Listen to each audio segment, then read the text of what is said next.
ജനങ്ങൾ ഉറങ്ങുമ്പോഴാണ് അധികാരം അതിവേഗതയിൽ നീങ്ങുക. ഡിസംബർ 20 രാവിലെ ബംഗളൂരുവിൽ യലഹാങ്കയിൽ 100 കണക്കിന് വീടുകൾ നാമാവശേഷമായി. വിചാരണയില്ലാതെ, ഒരു കോടതി വിധിയും കൂടാതെ, ഒരു തീരുമാനത്തിൻ്റെ പുറത്ത്.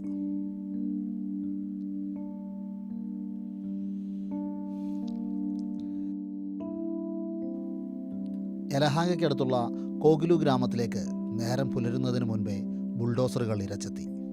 ഫക്കീർ കോളനി, വസീം ലേഔട്ട് എന്നിങ്ങനെയുള്ള പ്രദേശങ്ങളിലേക്ക് 300 മുതൽ 400 വരെ വീടുകൾ ഇടിച്ചു നിരത്തിയെന്നാണ് റിപ്പോർട്ടുകൾ. വർഷങ്ങളായി അവിടെ താമസിക്കുന്നവരുടെ വീടുകളാണ്. ആധാർ, റേഷൻ കാർഡ്, തെരഞ്ഞെടുപ്പ് തിരിച്ചറിയൽ കാർഡ്, അങ്ങനെ എല്ലാ രേഖകളും നഷ്ടമായി. ഭരണകൂടം പറയുന്നത് അത് നിയമവിരുദ്ധമായ കുടിയേറ്റങ്ങളായിരുന്നു എന്നാണ്. എന്നാൽ കിടപ്പാടം നഷ്ടപ്പെട്ട മനുഷ്യർ പറയുന്നത് ഞങ്ങളെ അങ്ങനെയൊരു കാര്യം ഇതുവരെ ആരും അറിയിച്ചിട്ടേയില്ല എന്നാണ്. നിയമവിരുദ്ധമായി താമസിക്കുന്നവരായിരുന്നുവെങ്കിൽ റേഷൻ കാർഡ് ഉൾപ്പെടെയുള്ള രേഖകൾ അവർക്കെങ്ങനെ ലഭിച്ചു എന്ന ചോദ്യം കൂടി അവശേഷിക്കുന്നുണ്ട്. ബുൾഡോസർ നടപടിയെ കർണാടക ഗവൺമെൻറ് ശക്തമായി ന്യായീകരിക്കുന്നുണ്ട്. ആ സ്ഥലം സുരക്ഷിതമല്ലായിരുന്നുവെന്നും അത് മാലിന്യ സംസ്കരണത്തിനായി നീക്കിവെച്ച ഇടമായിരുന്നുവെന്നുമാണ് മുഖ്യമന്ത്രി സീതാരാമയ്യ പറയുന്നത്. ഉപമുഖ്യമന്ത്രി DK ശിവകുമാർ കർണാടകയിൽ ബുൾഡോസർ രാജാണ് എന്ന ആരോപണം രാഷ്ട്രീയ പ്രേരിതമാണെന്ന് പറഞ്ഞു. കേരള മുഖ്യമന്ത്രി പിണറായി വിജയൻ ഉൾപ്പെടെയുള്ള രാഷ്ട്രീയ നേതാക്കൾ നടത്തിയ കമൻറ്റുകൾ എടുത്തു പറഞ്ഞ് വിമർശിച്ച് അദ്ദേഹം അസഹിഷ്ണുത രേഖപ്പെടുത്തി. പത്രസമ്മേളനം നടത്തി ശക്തമായ ഭാഷയിലാണ് നടപടികളെ ഗവൺമെൻറ് ന്യായീകരിക്കുന്നത്. എന്നാൽ പത്രസമ്മേളനം നടത്തിയതുകൊണ്ട് ഭരണഘടനാപരവും ധാർമ്മികവുമായ ചോദ്യങ്ങൾ ഇല്ലാതാവുന്നില്ലല്ലോ. ഇക്കാര്യത്തിൽ സുപ്രീം കോടതി നിലപാട് വളരെ വ്യക്തവും കർശനവുമാണ്. എക്സിക്യൂട്ടീവിന് തോന്നും പോലെ ഒരു വീട് ഇടിച്ചു തകർക്കാൻ കഴിയില്ല. ഇനി അതൊരു നിയമവിരുദ്ധമായ നിർമ്മിതിയാണെന്ന് വച്ചാൽ തന്നെയും അതിന് ചില നടപടിക്രമങ്ങളുണ്ട്. കോടതി മുന്നറിയിപ്പ് നൽകിയിട്ടുള്ളതാണ്. വീടുകൾ തകർക്കുന്നത് ഒരു ശിക്ഷയായി മാറാൻ പാടില്ല. നടപടിക്രമങ്ങൾ പാലിക്കാതെ ഒരിഷ്ടികയെങ്കിലും അനക്കിയാൽ നഷ്ടപരിഹാരം നൽകുവാൻ ഉദ്യോഗസ്ഥർ ബാധ്യസ്ഥരായിരിക്കും. യഥാർത്ഥ പ്രശ്നം കക്ഷിരാഷ്ട്രീയത്തിൻ്റെ അല്ല, നിയമപരവും ഭരണഘടനാപരവുമായ പ്രശ്നങ്ങൾ ഇതിലുണ്ട്. തദ്ദേശവാസികൾക്ക് നോട്ടീസ് മുൻകൂർ നൽകിയിരുന്നോ? ആളുകളെ ഹിയറിങ്ങിന് വിളിച്ച് അവരുടെ ആവലാതികൾ കേട്ടിരുന്നോ? പൊതുസമൂഹത്തിൻ്റെ പരിശോധനയ്ക്കായി ഇത് സംബന്ധിച്ച ഉത്തരവുകൾ ഗവൺമെൻറ് യഥാസമയം അപ്ലോഡ് ചെയ്തിരുന്നു? ഇന്നുവരെ അത്തരം ഒരു രേഖയും പൊതുമണ്ഡലത്തിൽ ലഭ്യമല്ല. പ്രദേശവാസികൾ പറയുന്നത് അങ്ങനെയൊരു നോട്ടീസും തങ്ങൾക്ക് ലഭിച്ചിട്ടില്ലെന്നാണ്. മാധ്യമപ്രവർത്തകർക്കും അങ്ങനെയൊരു രേഖ കണ്ടെത്താനായില്ല. നടപടിക്രമങ്ങൾ പാലിച്ചിട്ടുണ്ടെങ്കിൽ അത് ബോധ്യപ്പെടുത്തേണ്ട ബാധ്യത ഗവൺമെൻറ്റിനാണ്. അധികാരികളുടെ ഓരോ ചെയ്തികളും ഭരണഘടനാപരമായി നീതീകരിക്കപ്പെടേണ്ടതുണ്ട് എന്നതാണ് ഭരണഘടനാ ജനാധിപത്യത്തിൻ്റെ പ്രാഥമിക തത്വങ്ങളിലൊന്ന്. അത് ഗവൺമെൻറ് ചെയ്തേ പറ്റൂ. വളരെ വൈകാരികമായൊരു പ്രയോഗമാണ് ബുൾഡോസർ രാജ്. പക്ഷേ കോടതികൾ കാര്യങ്ങൾ നിശ്ചയിക്കുന്നത് ഈ മുദ്രാവാക്യങ്ങൾ കേട്ടുകൊണ്ടല്ല. അവിടെ നിയമപ്രശ്നങ്ങളാണ് പരിഗണിക്കുക. യഥാർത്ഥ അപകടം ബുൾഡോസർ രാജ് എന്ന പേരിലല്ല, മനുഷ്യൻ്റെ പ്രതീക്ഷകളെയും ജീവിതത്തെയും തകർത്തു മുന്നേറുന്ന ഭരണചക്രത്തിൻ്റെ മനുഷ്യത്വരാഹിത്യത്തിലാണ്.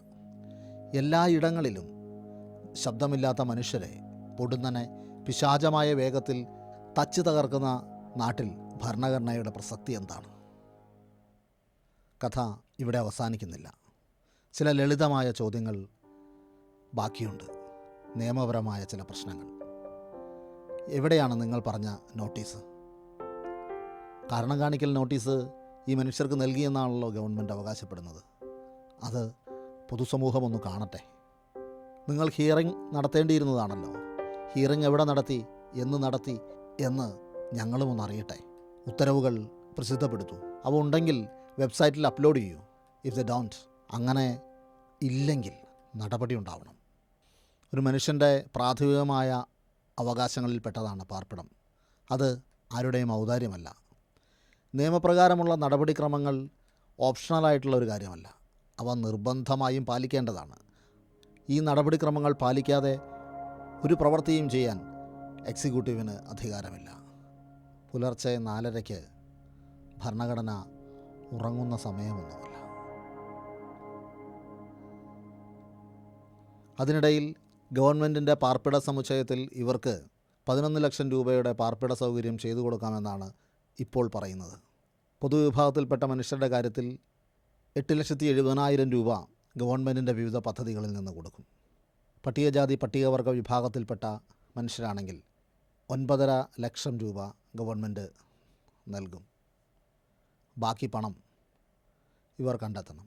അതിന് താൽക്കാലികമായ ചില വായ്പകൾ സംഘടിപ്പിച്ച് നൽകാമെന്നും ഇപ്പോൾ പറഞ്ഞു കേൾക്കുന്നു. നല്ല കാര്യമാണ്. പക്ഷേ ഇത് ചെയ്യേണ്ടിയിരുന്നത് ഇപ്പോഴല്ല. രാത്രിയുടെ മറവിൽ കുറേ മനുഷ്യരുടെ ജീവിതങ്ങൾ ചീന്തിയെറിഞ്ഞതിന് ശേഷമുണ്ടായ വലിയ പ്രതിഷേധങ്ങൾക്ക് ഒടുവിലായിരുന്നില്ല ഇത് സംഭവിക്കേണ്ടിയിരുന്നത്. നമ്മുടെ രാഷ്ട്രപിതാവ് മഹാത്മാഗാന്ധി അദ്ദേഹത്തിൻ്റെ സ്വപ്നം പങ്കുവയ്ക്കുന്നുണ്ട്. നമ്മൾ ഓരോ തീരുമാനമെടുക്കുമ്പോഴും ഈ നാട്ടിലെ ഏറ്റവും ദരിദ്രനായ മനുഷ്യനെ മനസ്സിലോർക്കുക. അവൻ്റെ ജീവിതത്തിൽ എന്തു മാറ്റമാണ് ഇതുകൊണ്ട് ഉണ്ടാകുക എന്നത് മനസ്സിൽ വച്ചുകൊണ്ട് വേണം ഓരോ തീരുമാനങ്ങളും എടുക്കാൻ എന്നാണ് അദ്ദേഹം പറഞ്ഞത്.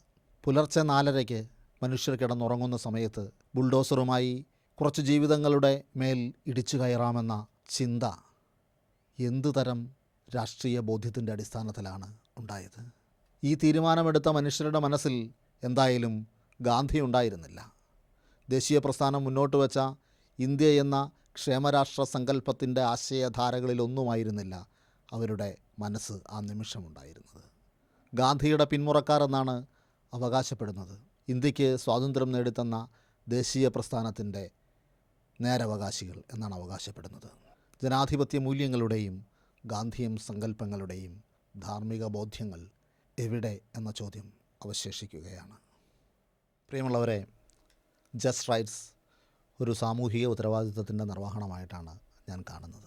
ഇത്തരത്തിലുള്ള സംഭാഷണങ്ങൾ, ആലോചനകൾ നിങ്ങൾ ഇഷ്ടപ്പെടുന്നുവെങ്കിൽ ഇതിനെ പിന്തുണയ്ക്കാൻ മറക്കരുത്.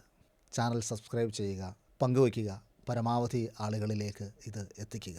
സ്വതന്ത്ര മാധ്യമ പ്രവർത്തനവും ചർച്ചകളും വിശകലനങ്ങളും നിലപാടുകളും പൊതുസമൂഹത്തിൻ്റെ പിന്തുണയോടുകൂടി മാത്രമേ നിലനിൽക്കുകയുള്ളൂ. നിങ്ങൾക്ക് സാധിക്കുമെങ്കിൽ ചെറിയൊരു സാമ്പത്തിക പിന്തുണ ഈ സംരംഭത്തിന് നൽകണമെന്ന് ഞാൻ അഭ്യർത്ഥിക്കുകയാണ്. അതിന് ആവശ്യമായ ലിങ്ക് കമൻറ്റിൽ ചേർത്തിട്ടുണ്ട്. കൂടെ നിൽക്കുന്ന എല്ലാവർക്കും നന്ദി.